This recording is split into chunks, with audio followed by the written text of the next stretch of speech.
Jim has a younger brother, 18 months younger. Can you imagine raising those two?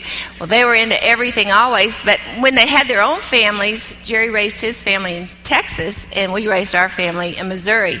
Now, we'd go to visit them, and the guys would say, "You girls take some girl time. We know how valuable this is." So we can take care of these 6 children. That was a little scary, but we do it. We took them up on it every time. One time we were down in Texas, and they said, "Why don't you take your girl time?" I said, "All right, we can do that." We're walking out the door. Rayanna, my sister-in-law, said, "Whatever you do, don't let the girls get in the bathtub." Our daughter Jill and their middle daughter wanted to get in the tub again and play. Of course, you know what that's like, more water on the floor than in the tub. So the guy, "Oh, go ahead, we got it, we got it." We walked in kind of hesitating, wondering what had happened. And the first thing my sister-in-law heard was the bath water. She said, "Oh, leave men with kids for 3 hours, one request, and they can't honor it." She walks into the bathroom. She gets down right at that 4-year-old level. She was just going to give them what for. She ripped back that shower curtain, and there stood my husband.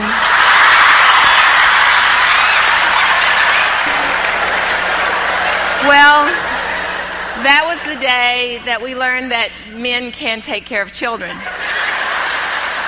Without a doubt, my favorite movie of all time is The Sound of Music. And when I think about Suzette Brawner, I think about Maria. Was that her name? Because Maria makes me laugh. She's creative. Her kids, like the Von Trapp kids, are probably the neatest kids I've ever met in my life. And I would go to anything Suzette Brawner's doing, because a mom like that, with creativity like that, and a personality like that, would probably be the most fun weekend you've ever been to in your life. About 15 years ago, once again, my sister-in-law and I went to Hot Springs to visit my mother-in-law, who was probably about 70 at the time. And so my sister-in-law and I were chit-chatting about men, and as Gary was talking about their testosterone levels and when those levels might decrease a little bit. And so we thought, you know what?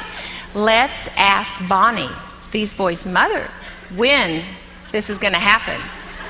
So we cornered her in a bedroom, and we said, "Bonnie, we have a question for you." She said, "What?" We said, "We want to know when these Brawner boys are going to slow down just a little bit."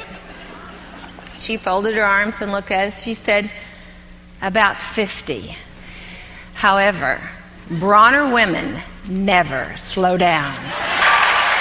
One of the things I love about hearing Suzette speak is that she uses personal stories, and she's funny, and she just draws you in. She's very endearing, and I feel like I'm sitting listening to a friend talk with me. You know, hair sticking up everywhere, they're popping each other with the towels, the baby's crying. I have that wonderful badge of a mother that's apple juice and graham cracker and snot just all on you.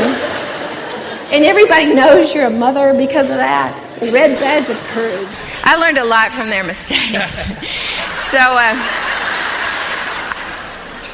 She kind of taught me how to navigate through the potholes and what to avoid, and I was so blessed. And I'd be in one crazy season of life, and I'd say, "Norma, I cannot do this." "Yes, you can. I know you can."